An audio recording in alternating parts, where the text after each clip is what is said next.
Olá, amados irmãos, a paz do Senhor Jesus Cristo a todos. Mais uma vez estamos aqui reunidos a fim de estudarmos a Palavra de Deus. Mais um culto de ensino, um culto de doutrina, onde a Palavra do Senhor será anunciada e nós teremos esse privilégio de crescermos um pouco mais no conhecimento bíblico, nos aprofundando cada vez mais em um relacionamento profundo com Deus, através das Escrituras. Para isso se faz necessário a dependência total do Espírito Santo. Só através do Espírito é que conseguiremos ter a noção exata ou a compreensão exata do que a Palavra de Deus tem a nos ensinar. Então vamos orar ao Senhor? Por favor, pegue aí agora a sua Bíblia, reúna a sua família e não deixe com que nada venha te distrair agora, atrapalhar o aprendizado bíblico dessa noite, tá bom? Então nós estamos com a palavra para ministrar o seu coração, um tema muito importante para a nossa vida cristã. Vamos falar sobre identidade cristã, é um tema fundamental, nós precisamos nos avaliar, é uma ocasião em que vamos fazer uma introspecção, analisarmos verdadeiramente se estamos em Cristo ou não, onde precisamos consertar, o que precisamos aprender. Então eu espero que essa palavra produza os frutos necessários no seu coração, que ela venha te confrontar, que ela venha te instruir e que ela também seja um bálsamo para o seu coração, tá bom? Vamos orar ao Senhor. Pai amado, em nome de Jesus Cristo, estamos aqui reunidos em torno do nome do seu Filho Jesus. Mais uma vez quero lhe pedir perdão por minhas falhas, por minhas faltas, que o Senhor possa nos ajudar. Precisamos aprender a Tua Palavra.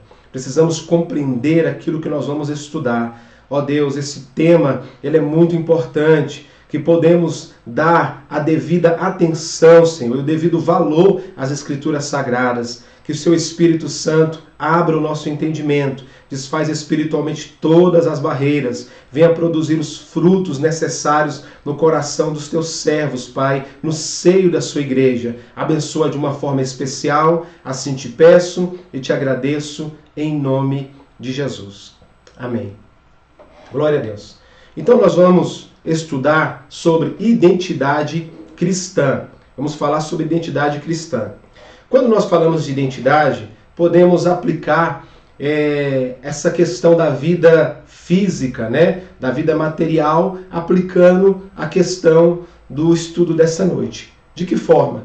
Todos nós temos uma identidade. Então, no nosso país, nós chamamos de Registro Geral, ou RG. Então, através dessa identidade, se descobre quem nós somos, a nossa filiação, a data do nosso nascimento, né? A nossa naturalidade. Então, tudo isso é identificado ou percebido através do nosso registro, da nossa identidade. Da mesma forma, na vida espiritual. Então, essa palavra de hoje é para que possamos nos identificar com Cristo ou não.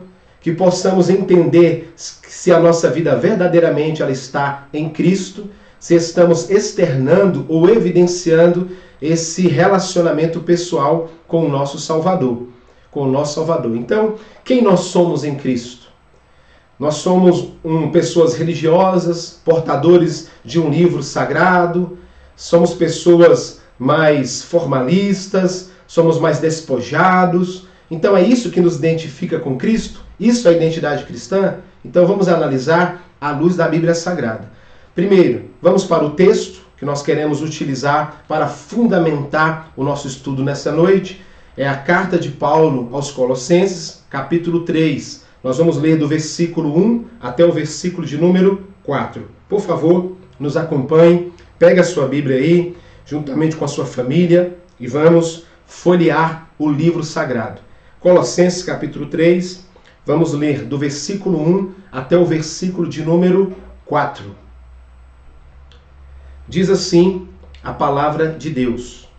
Portanto, se já ressuscitastes com Cristo, buscai as coisas que são de cima, onde Cristo está sentado à destra de Deus. Pensai nas coisas que são do alto, e não nas que são da terra, porque já estáis mortos, e vossa vida está escondida com Cristo em Deus.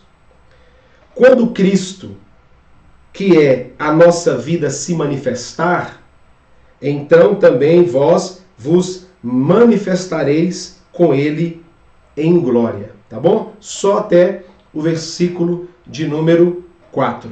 Então, o apóstolo Paulo mostra que há uma estreita conexão, entre aquilo que nós cremos e aquilo que nós praticamos.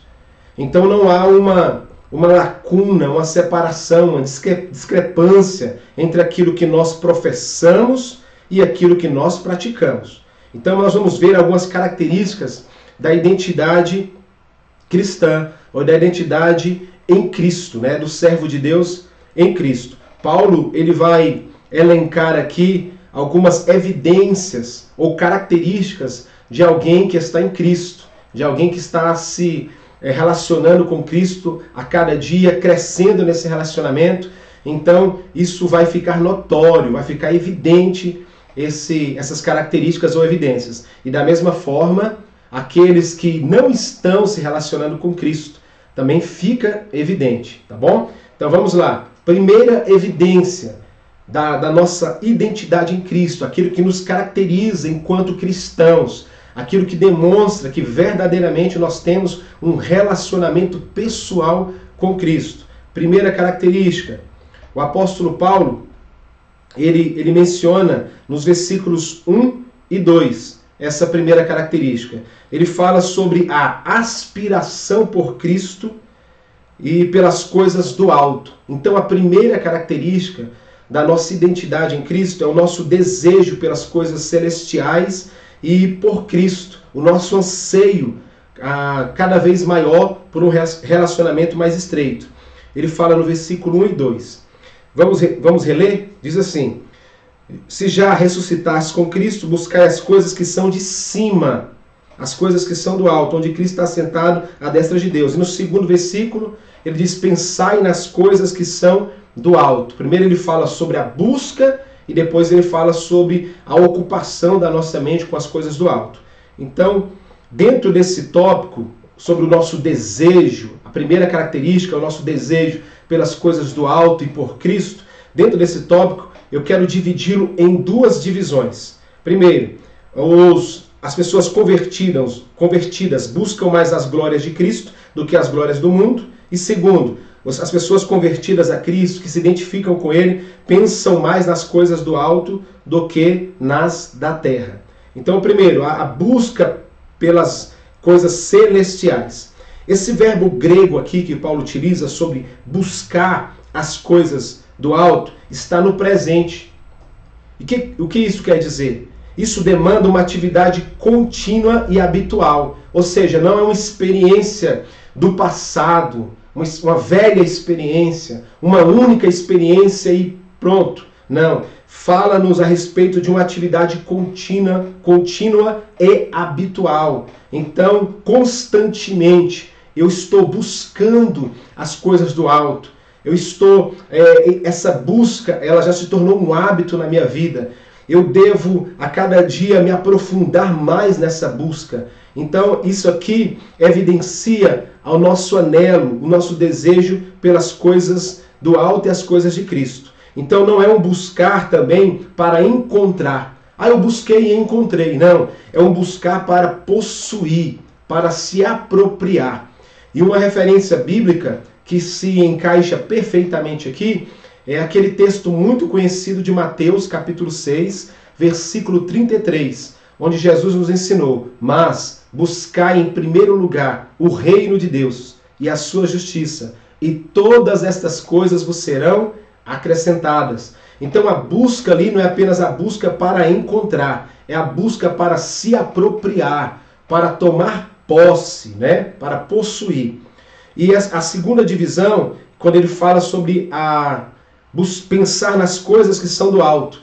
E também existe um verbo grego aqui, phonein, que é o verbo pensar, que significa muito mais do que um exercício mental. Não é apenas ter a mente ocupada, exercitando a mente nas coisas do alto, não. É uma motivação que determina a conduta do indivíduo. Então, hoje nós devemos viver esses valores. é um pensamento que vai determinar, é uma motivação que vai determinar a forma de nós nos portarmos, nos conduzirmos. E hoje nós vemos uma inversão de valores. Uma inversão de valores. Por quê? A verdade nua e crua aqui a respeito desse tópico, sem fazer rodeios. Na realidade, nós não estamos buscando as coisas do alto, pelo menos na mesma proporção em que buscamos as coisas da terra. A nossa motivação não é a mesma quando nós nos aplicamos para as coisas desta vida, para as nossas satisfações pessoais. Não digo nem a respeito de levar uma vida de pecado, mas firmarmos a nossa vida como se ela aqui fosse eterna. Então, a nossa motivação ela é mais aplicada em coisas terrenas, efêmeras, do que nas coisas do alto, né? Do que buscar um relacionamento cada vez mais estreito com Cristo. Essa é a realidade do nosso cristianismo. Essa é a realidade. Algumas pessoas, por exemplo, nesse período de isolamento, as pessoas dificilmente participam de uma transmissão uma vez por semana na sua igreja, sentando com a Bíblia ao colo, anotando referências, estudando, lapidando o seu conhecimento, aprimorando o seu conhecimento, polindo o seu conhecimento em Cristo. Dificilmente as pessoas elas sabem que ficam registrados lá, ficam gravados, e elas depois ficam vendo partes das transmissões ou dos cultos. Mas para as outras coisas, para os afazeres domésticos, para o estudo secular que nós chamamos, há uma aplicação a várias noites ao longo da madrugada, várias horas, ao longo da madrugada, vários dias seguidos. Então isso é prova clara de que nós não estamos priorizando as coisas do alto como deveríamos. Isso aqui é uma introspecção. Faça o seu autoexame. Faça o seu autoexame. É isso que Paulo está tratando aqui. Esse desejo pelas coisas do alto e por Cristo. Buscar para tomar posse. Essa questão de pensar no sentido de motivação que vai determinar a conduta. Tem uma referência bíblica que fala sobre essa inversão de valores. Filipenses, abram comigo, está bem pertinho aí de Colossenses, né? Capítulo 3, versículo de número 19. Capítulo 3, versículo 19. Paulo aqui, ele está tratando sobre a conduta de maus obreiros, a partir do versículo de número 18. A conduta de maus obreiros. E o que qualifica esses maus obreiros, olha o que ele disse ali no versículo 19. Cujo fim é a perdição, cujo Deus é o ventre, e cuja glória é para a confusão deles, que só pensam nas coisas terrenas. Então, Paulo, ele conseguiu perceber que a conduta, as características desses maus obreiros eram apenas buscar as coisas dessa vida, pensando só nas coisas terrenas e pouco se importando com o seu relacionamento pessoal com Cristo. Então, se nós nos identificamos com Cristo, primeiramente, nós priorizamos as coisas do alto, priorizamos um relacionamento cada vez mais estreito com o nosso Salvador. Isso através dessa busca para tomar posse e da motivação que vai determinar também a nossa conduta. E que nós percebemos isso no capítulo 3 de Colossenses, versículos 1 e 2. Tá bom? Segunda característica da minha identidade em Cristo. Se verdadeiramente eu estou em Cristo. Se eu estou em Cristo, a segunda característica, a minha natureza, ela será terrena, ela será mortificada. Se eu estou em Cristo, a minha natureza terrena, ela é mortificada. Nós vamos encontrar em Colossenses capítulo 3, do versículo 5 até o versículo de número 9. Paulo falando a respeito dessas práticas, dessa natureza terrena. Eu quero ler com os irmãos. Eu quero ler. Nós lemos até o 4, né? Colossenses capítulo 3, versículo 1 ao 4. Agora eu quero ler do 5 ao 9. Olha o que Paulo disse. Mortificai, pois, os vossos membros que estão sobre a terra. A prostituição, a impureza, o apetite desordenado, a vil concupiscência, a avareza, que é a idolatria, pelas quais coisas vem a ira de Deus sobre os filhos da desobediência, nas quais também em outro tempo andastes, quando viveis nelas. Mas agora despojai-vos, versículo 8, também de tudo, da ira, da cólera, da malícia, da maledicência, nas palavras torpes da vossa boca. Não mintais uns aos outros, pois que já vos despiste do velho homem com seus feitos. Então, agora mortificar essa natureza terrena, essa natureza mundana que luta contra a vontade de Deus. Quando Paulo usa essa palavra fazer morrer ou mortificai, no versículo 5, né, mortificai os vossos membros ou fazei morrer os vossos membros, dependendo da versão, os textos originais usam uma palavra no grego chamada necrosate, que é fazer morrer. É a mesma palavra de onde vem a nossa palavra na língua portuguesa de necrotério, de onde se origina a palavra necrotério, que é o lugar onde se colocam os corpos, onde se colocam os mortos. Então esses pecados faziam parte da velha vida. Paulo diz no versículo 7, nas quais também em outro tempo andastes. Porque a velha identidade era mundana, era carnal. Agora nós temos uma identidade em Cristo. Essas práticas fazem parte da velha vida. Aqueles que ainda andam segundo essas práticas, eles não estão em Cristo. Não tem como se identificar com Cristo e com o pecado. No sentido de prática voluntária, deliberada, habitual. Então não tem como. Então Paulo nos ensina a respeito de renunciar essa velha natureza, fazer morrer essa velha natureza. E quando nós falamos de morte aqui no versículo 5, nós devemos entender que existe uma morte para o mundo, a morte da própria carne, né? E que nós devemos honrar a Deus através do corpo, que são as subdivisões desse tópico. Então o segundo tópico é quando nós mortificamos a nossa natureza terrena. E o primeiro subtópico, nós devemos estar mortos para o mundo. Lá em Gálatas, capítulo 6, versículo 14, Paulo escreveu da seguinte forma: mas longe esteja de mim gloriar-me, a não ser na cruz de Cristo, pelo qual o mundo está crucificado para mim e eu para o mundo. Então o mundo aqui é o sistema, o governo regido pelas trevas, com todos a sua cultura, os seus costumes anticristãos, que lutam contra a vontade de Deus. Então, mortos para o mundo. Mortificar a velha natureza é morrer para o mundo. Paulo disse, eu fui morto para o mundo através de Cristo, eu estou morto para o mundo. Ele também trata isso em Romanos, no capítulo 6, falando que nós já estamos sepultados com Cristo, nós morremos para o mundo, para vivermos em Cristo em novidade de vida. E a segunda questão aqui da morte da velha natureza é morrer mesmo para as práticas carnais, que é o que o contexto aqui de Colossenses 3, do 5 ao 9, está falando, de morrer para as práticas carnais. Então, todos esses pecados que foram mencionados aqui por Paulo. E em Gálatas, capítulo 5, versículo 24, Paulo também reforça esse pensamento. Queremos usar esse texto para reforçar esse pensamento a respeito de morrer para a carne. Olha o que o texto sagrado nos diz. E os que são de Cristo crucificaram a carne com as suas paixões e desejos desenfreados, ou concupiscências. Está lá em Gálatas 5, 24. Então, mortificar a natureza terrena é morrer para o mundo e morrer para a carne. Morrer para a carne. Isso só é possível através de uma regeneração, de uma ação do Espírito em nós. Isso só é possível através da ação poderosa desse Espírito e da Palavra de Deus. Tito 3,5, Romanos 8,13, que diz que esse Espírito, ele nos regenera, e a Bíblia diz que pelo Espírito, em Romanos 8,13, ele mortifica os nossos impulsos carnais. Mas percebam que no versículo 5, Paulo está falando, vocês devem matar.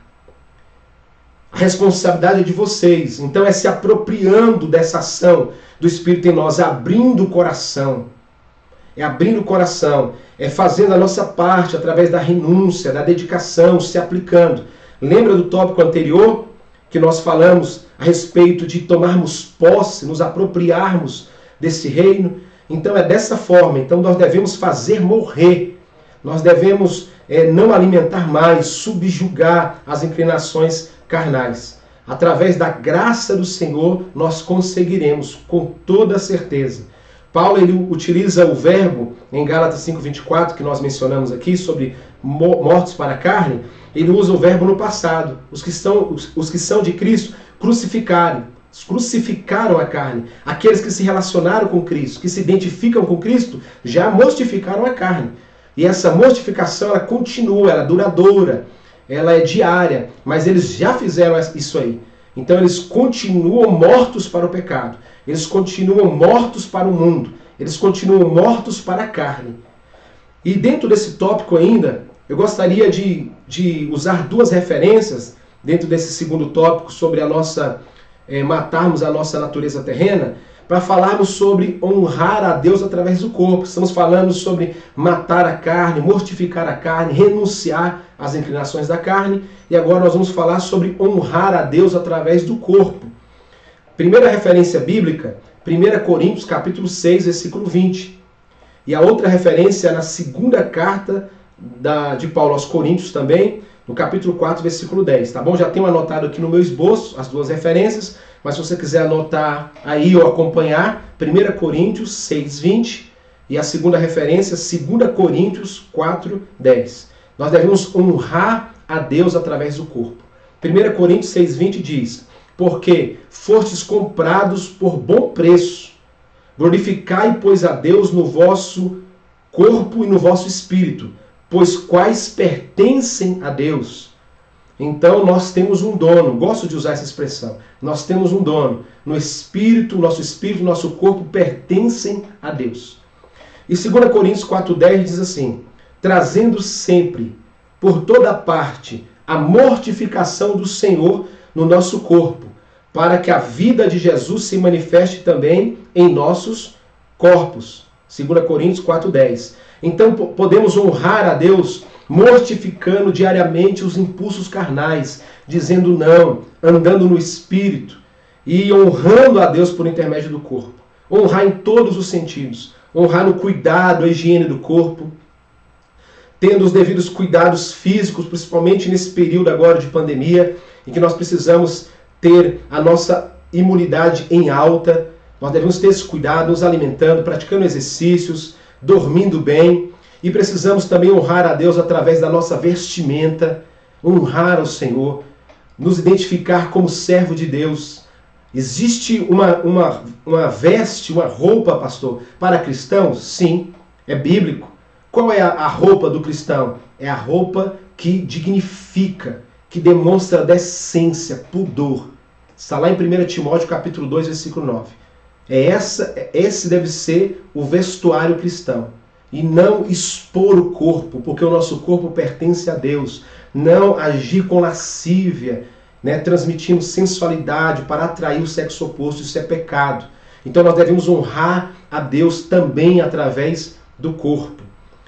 Terceiro, de que maneira nós somos identificados com Cristo? Vamos aqui recordar. Primeiro, nós somos identificados quando desejamos as coisas do alto e desejamos também ter um relacionamento maior com Cristo. Quando que nós nos identificamos com Cristo? Quando mortificamos a nossa natureza terrena, morrendo para o mundo, para a carne e honrando a Deus através do corpo. E terceiro tópico, quando eu me identifico com Cristo? Quando a paz de Cristo, ela domina o meu coração. Quando a paz de Cristo domina o meu coração. Colossenses capítulo 3, no versículo de número 15, diz assim: e a paz de Deus, para a qual também fostes chamados em um corpo, domine em vossos corações e sede agradecidos. Agradecidos. A paz de Cristo domine os vossos corações. Essa paz não é apenas interna. Eu estou sentindo uma paz interna e basta. Não, ela também é interna, mas não é somente na parte interna ou do lado interno, só por dentro. Não é somente. Quando nós temos paz, a paz de Cristo, no versículo 15 nós vimos, nós também temos paz uns com os outros. O texto diz, uma vez que fomos chamados em um só corpo. Então a paz de Cristo não é apenas a calmaria no meu interior, mesmo passando por circunstâncias desfavoráveis, e eu estar calmo, tranquilo, entendendo que a minha vida está nas mãos do Senhor. Mas também essa paz, ela é externa no que diz respeito ao relacionamento com os demais irmãos, que são membros do corpo de Cristo. Então, as inimizades, Paulo ele vai elencar, aqui no texto que nós lemos, em Colossenses 3, a partir do versículo 5, ele fala que nós não podemos de maneira nenhuma nos entregar à ira, à cólera, à malícia, à maledicência. Então nós fazemos parte de um corpo. Então se eu me identifico com Cristo, eu também vou falar como Cristo falaria. Eu também vou proceder da forma que Cristo procederia em tais situação que eu enfrento no dia a dia. E eu devo ter paz uns com os outros. Eu devo respeitar o meu irmão. Eu devo ponderar as palavras. Eu devo agir com empatia, entendendo que o meu irmão precisa de ajuda. Eu preciso de alguma forma compreendê-lo, suportá-lo, porque a vontade de Deus é esta. Esta é a vontade de Deus. E eu gostaria de ler um texto ainda sobre essa questão do relacionamento horizontal, entre irmãos, como Paulo diz no versículo 15, que nós somos chamados em um só corpo, devemos ter essa paz entre nós. João fala que é uma dos requisitos para Deus nos perdoar. Na primeira epístola ele diz, se nós andarmos na luz, como na luz ele está, temos comunhão uns com os outros. Então se eu não estou tendo comunhão uns com os outros, eu não estou andando na luz. E se eu não estou andando na luz, o sangue de Jesus não vai me purificar de todo o pecado. Então aqui em Colossenses capítulo 3, no versículo 12, sobre essa questão da paz entre os irmãos, diz assim, revesti-vos, pois como eleitos de Deus, santos e amados. Olha a nossa identidade. Nós somos eleitos de Deus, somos amados por Deus, somos separados, santificados para o uso dele. Nós devemos nos revestir de entranhas de misericórdia, de benignidade, humildade, mansidão e longanimidade.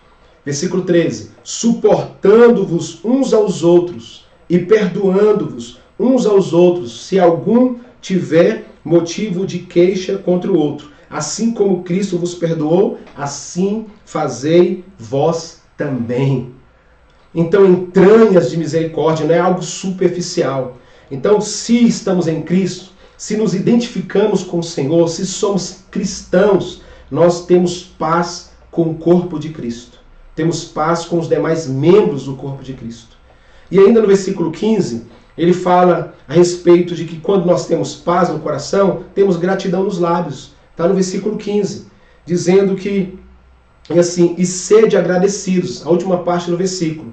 Então a paz de Cristo ela é interna, porque eu tenho essa calmaria, essa certeza do cuidado de Deus. Ela é externa no relacionamento uns com os outros e ela é dirigida a Deus através de gratidão.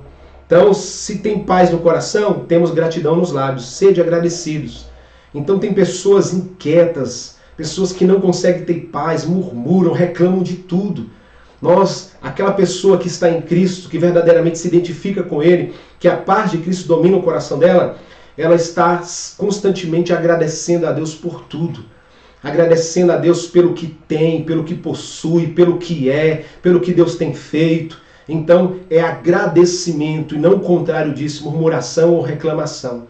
Então só nesse versículo nós encontramos 3 características dessa paz que domina o nosso coração. Ela é interna, ela é externa e ela é dirigida a Deus em gratidão ou em louvores, ao Senhor por aquilo que Ele faz, por aquilo que Ele é e por aquilo que Ele tem feito a favor da nossa vida e da sua igreja. Quarta característica da nossa identidade cristã. A quarta característica. Se nós estamos em Cristo, se nós nos relacionamos com Ele, nós vivemos pela fé nele. Então nós passamos a viver pela fé em Cristo. Eu gostaria de usar parte daquele versículo de Gálatas capítulo 2, versículo 20. Paulo disse que já estava crucificado com Cristo. Aí na segunda parte ele diz assim, a vida que agora vivo na carne, vivo-a na fé do Filho de Deus. Então nós vivemos pela fé em Cristo. É a quarta característica, vivemos pela fé em Cristo. Então toda a nossa vida, agora, nós vivemos pela fé em Cristo. E o que é a fé? Em Hebreus capítulo 11 nós temos aquele conceito bíblico tão conhecido.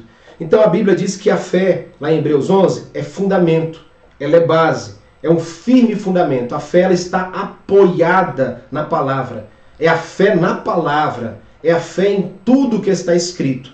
Não é a confiança que se apoia na fé, que é exercitada para alcançar milagres, alcançar benefícios próprios, gerar fé, como se o milagre dependesse da fé, a fé que opera o milagre, a fé que cura, a fé que liberta, e acaba que o culto gira em torno da fé, a pregação gira em torno da fé, a oração gira em torno da fé. Não, é a fé em Deus. É a fé em Deus, nós devemos ter fé em Deus, fundamentar a nossa fé na palavra. A fé em Deus. A fé é um firme fundamento. Mas o fundamento é que sustenta a fé, Deus, que alimenta diariamente a nossa fé. A fé vem pelo ouvir a palavra. Nós também alimentamos a nossa fé através dos feitos de Deus, reconhecendo as mãos poderosas de Deus ao nosso favor. Então a fé ela é fundamento. A fé ela não é talvez, quem sabe a fé é certeza. Hebreus capítulo 11 diz que a certeza é a prova das coisas que não vemos. Ela é fundamento e ela é certeza.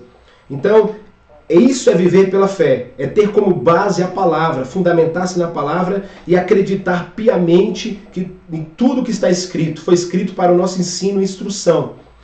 E a fé também, sobre viver pela fé, é aquilo que eu pratico.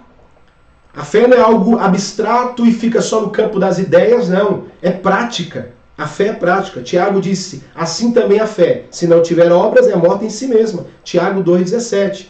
Então a fé é o que eu pratico. A vida cristã é a fé em prática. A Bíblia diz em Romanos 1,17 que o justo viverá pela fé. Então nós seremos justificados pela fé e vamos continuar vivendo por fé. Continuar vivendo por fé. Acreditamos no que Jesus realizou, saímos da condição de réus para justos por causa de Cristo, o justo morrendo pelos injustos, nós nos apropriamos dessa obra vicária, desse sacrifício, mas a fé é a prática do relacionamento pessoal, é o que nos identifica também com Cristo, porque andamos por fé e não por vista, 2 Coríntios 5,7. Então a fé ela é prática, a fé é o que eu pratico. Então quando nós falamos nesse tópico, nesse quarto tópico, viver pela fé em Cristo, é isso. É entender que tudo que nós estamos fazendo, nós fazemos por fé. E a fé caminha lado a lado com a obediência. Tem uma referência bíblica que eu quero ler aqui com os irmãos. Romanos capítulo 16, versículo 26. Romanos capítulo 16, versículo 26. Paulo nos traz um ensinamento a respeito da fé. A fé nos faz obedecer. Olha o que Paulo escreveu. Mas que se manifestou agora e se notificou pelas escrituras dos profetas, segundo o mandamento do Deus eterno, a todas as nações para a obediência da fé. Romanos 16, 26. Então a fé me leva a obedecer, me leva a aceitar a vontade de Deus, a praticar a vontade de Deus. Então não é apenas acreditar. Então, por acreditar, eu obedeço. Eu sou fiel, eu devo guardar a palavra. A Bíblia nos mostra diversos exemplos de homens no Velho Testamento, que eles não tinham a Bíblia compilada, não tinham o conteúdo escriturístico que nós temos hoje, e eles andavam por fé, e a sua conduta evidenciava a sua identidade como servos de Deus. No segundo livro dos Reis, no capítulo de número 4, os versículos de número 9 e 10, diz que Eliseu, um dos profetas do Senhor, constantemente, ele passava por uma cidade por nome de Sunem, e ele se hospedava ou ficava ali algum tempo junto com uma família em Sunem. A Bíblia Sagrada diz que a mulher ali daquela casa, ela observa a conduta de Eliseu. Ela disse assim ao seu marido: eu percebo que este homem que sempre passa por nós, ele é um santo homem de Deus. Ela não estava apenas vendo Eliseu passar pela rua. Eliseu ficava ali na casa dela. Ela decidiu então construir um quarto e mobiliar um quarto para que Eliseu se hospedasse ali, quando ele estivesse passando por aquela cidade. Então a convivência de Eliseu com aquela mulher fez com que ela percebesse o relacionamento que Eliseu tinha com Deus. E depois disso ela decide, junto com o marido, hospedá-lo. Ela só recebia Eliseu em casa para se alimentar, para comer pão, como diz lá no texto. Mas agora ela decide separar um cantinho da casa, um quarto, e para que Eliseu pudesse pernoitar, repousar naquele quarto. Então Eliseu demonstrava o relacionamento, a comunhão que ele tinha com Deus através de uma boa conduta. Então a fé era externada, evidenciada através da boa conduta, do bom procedimento, do bom testemunho. Então nós encontramos na Bíblia diversos exemplos semelhantes ao de Eliseu, onde as pessoas, por guardar a palavra de Deus, por observar os mandamentos divinos, elas externam esse relacionamento pessoal. Então, se verdadeiramente nós estamos em Cristo, nos identificamos com Ele, a nossa identidade é cristã, nós vamos viver por fé. Quinto e último, qual a última evidência sobre a nossa identidade cristã, se verdadeiramente nós estamos em Cristo? Se nós estamos em Cristo, haverá no nosso coração, na nossa alma, um sentimento de esvaziamento para servir ao Senhor. Estaremos sempre proativos, sempre dispostos a servir. Servir é estar à disposição, é poder auxiliar, cuidar, ser prestativo. O maior exemplo foi dado por Jesus. Ele mesmo, sendo rei, ensinou e personificou a humildade do servir. Tem aquele texto muito conhecido em Filipenses, capítulo 2, versículo 5, que diz: atende em vós o mesmo sentimento que houve também em Cristo Jesus. Vamos ler lá? Versículo 5, a seguir. Então, no versículo 5, de sorte que haja em vós o mesmo sentimento que houve também em Cristo Jesus, que sendo em forma de Deus, não teve por usurpação ser igual a Deus, mas aniquilou-se a si mesmo, tomando a forma de servo, fazendo-se semelhante aos homens. Então, Jesus Cristo nos deu esse grande exemplo. E Paulo está dizendo, olha, tende em vós o mesmo sentimento que houve em Cristo Jesus. O sentimento de se esvaziar, de se fazer servo, de se posicionar como servo para servir as pessoas. E Jesus, literalmente, ele praticou isso aqui. A Bíblia Sagrada diz que naquela ocasião da última ceia, Jesus Cristo ele retira a roupa de cima e fica com a sua túnica, se enrola em toalhas, pega uma bacia com água e toalhas e agora vai lavar os pés dos discípulos. Esse trabalho era realizado por mulheres e por escravos. Então Jesus se coloca na posição de escravo para lavar os pés de pecadores. E lembrando aos irmãos que, religiosamente falando, para os judeus, os pés é a parte mais impura, religiosamente falando, do corpo humano. Então Jesus Cristo ele se humilha a esse ponto, lavando os pés de Judas, né, que o trairia, de Pedro, que o negaria. Então Jesus ele personificou essa questão do serviço, né, da prontidão em se entregar para servir. E nós encontramos ainda outras referências sobre esse sentimento de esvaziamento para servir. Mateus capítulo 20, versículo de número 28. A Bíblia Sagrada nos diz assim: assim como o Filho do Homem não veio para ser servido, mas para servir e para dar a sua vida em resgate de muitos. E lá em Marcos capítulo 10, versículo de número 45, nós encontramos também uma passagem correlata, né? A mesma referência bíblica, o mesmo episódio, o mesmo ensino, agora narrado por Marcos, registrado por Marcos. Diz: porque o Filho do Homem também não veio para ser servido, mas para servir e dar a sua vida em resgate de muitos. Então Jesus Cristo, ele nos demonstra esse grande exemplo. E a outra referência está em 1 Coríntios, capítulo 4, versículo 7, onde nós vamos encontrar Paulo falando a respeito do serviço que nós devemos prestar à igreja de Cristo. Ele diz assim: e que tens tu que não tenhas recebido? E se o recebesse, por que te glorias como se não houveras recebido? Então Paulo está falando agora de dons, está falando de alguma habilidade, de alguma capacidade. Ele falou: olha, vocês receberam alguma capacidade, algum dom, mas vocês receberam. Não é mérito de vocês não, isso não partiu de vocês. Então o que tens tu que não tenha recebido? Paulo está dizendo, olha, tudo que nós temos para servir a Deus e a sua obra vem do próprio Deus. É o próprio Deus que capacita, é o próprio Deus que vai munir o seu povo, vai agraciar o seu povo com habilidades, com dons, para que o corpo seja servido. E ele diz assim, e se o recebes, por que te glorias, como se não houveras recebido? Então não temos que nos gloriar por alguma habilidade que o Senhor nos deu, que o Senhor nos agraciou. Tudo vem dele. E tudo que vem dele é para ser usado para a glória dele. É para ser usado para a edificação do corpo e para a salvação das vidas.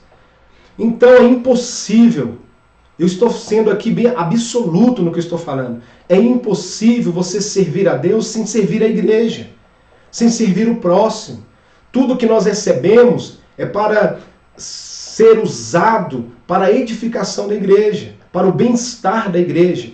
Eu gostaria ainda de fazer menção, mostrando aos irmãos que os dons que Deus capacitou, que Deus dotou pessoas na obra dele, têm uma finalidade. Efésios capítulo 4, vamos ler o versículo 11 e 12. Efésios 4, 11 e 12. Diz assim, e ele mesmo deu uns para apóstolos, e outros para profetas, e outros para evangelistas, e outros para pastores e doutores. 12. Querendo o aperfeiçoamento dos santos para a obra do ministério, para a edificação do corpo de Cristo. Então só existem esses dons ministeriais para visando a edificação do corpo, visando a edificação do corpo de Cristo. Então se eu tenho uma identidade cristã, uma das estigmas, das marcas dessa identidade cristã é o serviço que eu presto na igreja que congrego, as pessoas que estão comigo. Então isso aqui é uma lição para nós, líderes, obreiros e para os membros do corpo de Cristo, de modo geral. Nós devemos servir as pessoas, não esperar alguém nos impulsionar. Não me chamaram, não falaram comigo, e esses outros subterfúgios que nós sempre escutamos. Eu estou proativo.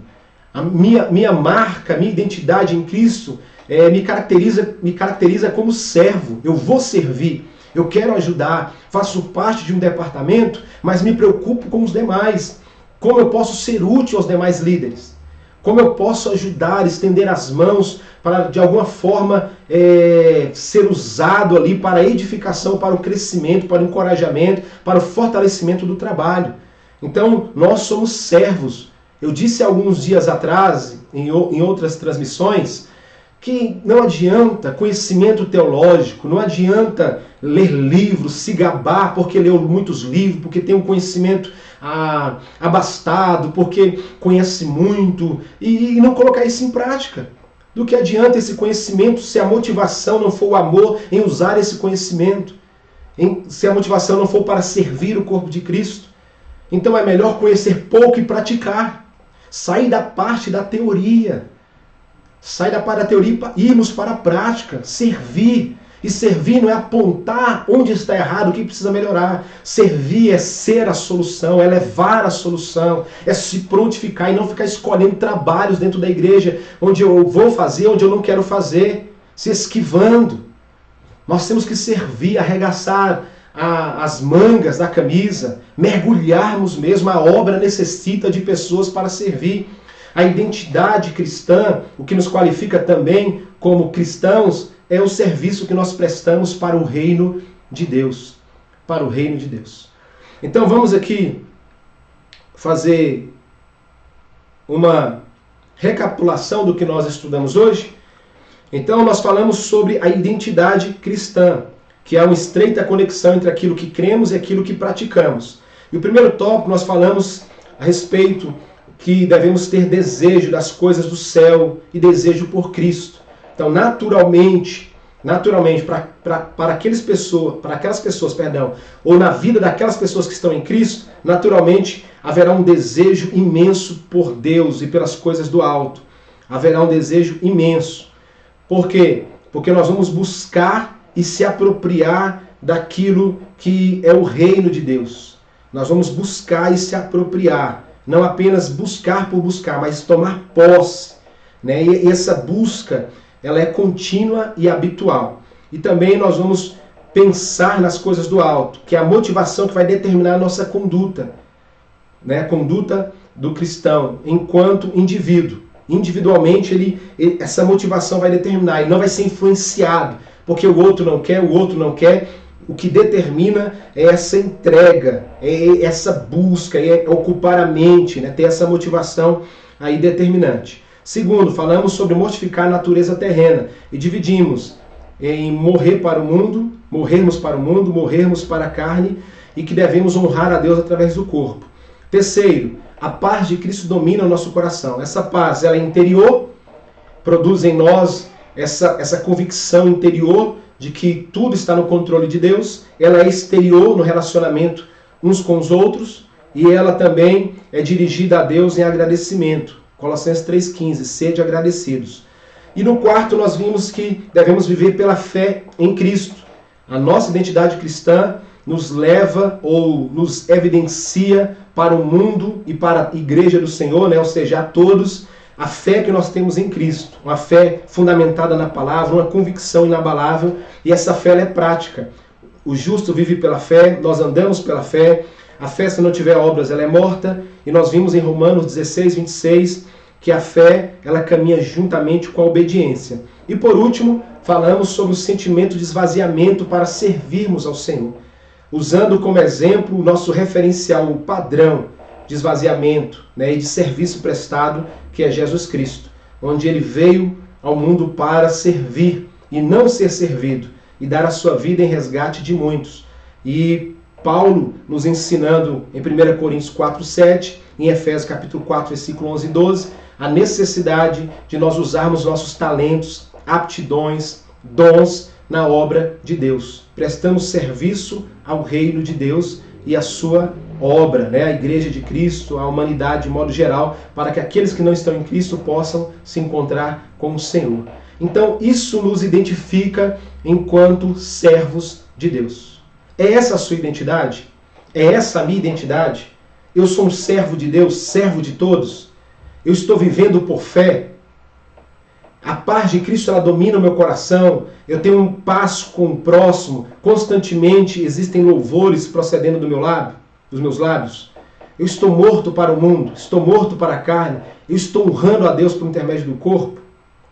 Existe uma busca constante pelas coisas do alto, há uma motivação determinante no meu coração. Então, verdadeiramente, estou me identificando com Cristo? Existe uma identidade cristã em mim, segundo a palavra?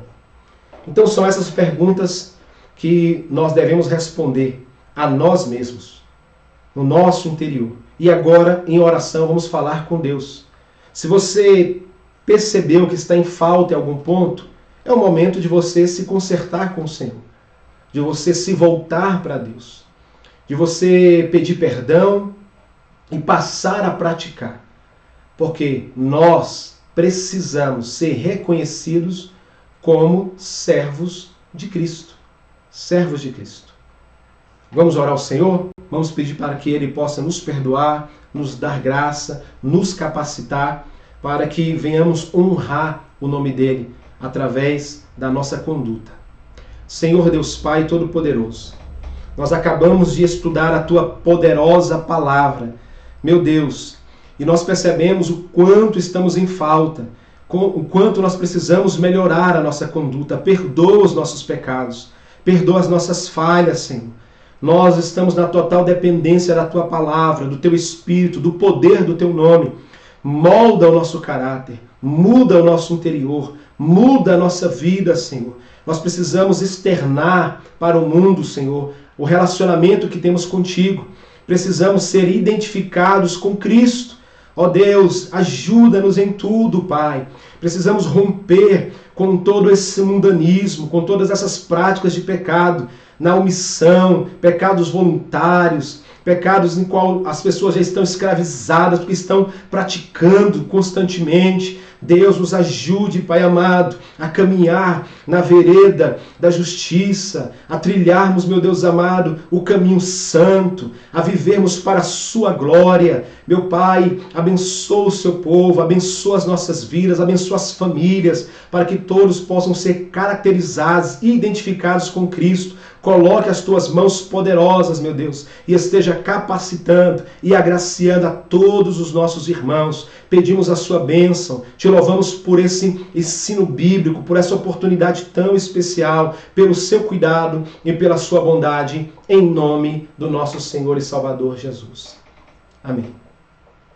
Meus irmãos, que Deus em Cristo continue abençoando, que possamos crescer no conhecimento, que haja em nosso coração o mesmo sentimento que houve em Cristo Jesus, de nos esvaziarmos para nos encher do Senhor, para servir ao Senhor com inteireza de coração, para que possamos a cada dia resplandecer o relacionamento que nós temos com o Senhor, e que o mundo e que a igreja do Senhor possa nos identificar como servos de Deus.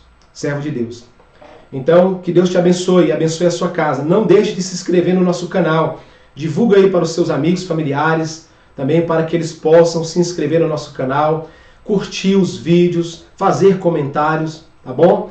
Agindo assim, você vai estar ajudando na divulgação da palavra de Deus. Então, continue atento às programações da igreja, buscando ao Senhor, se fortalecendo nele, que com certeza Deus vai continuar trabalhando em nós para a glória do nome dele. Que o amor de Deus Pai, a graça do nosso Senhor e Salvador Jesus Cristo, a comunhão e a consolação do Espírito Santo seja sobre a tua vida e sobre toda a sua casa, não só hoje, mas para todos sempre. Todos digam amém. Que Deus em Cristo te abençoe e fique na paz do Senhor.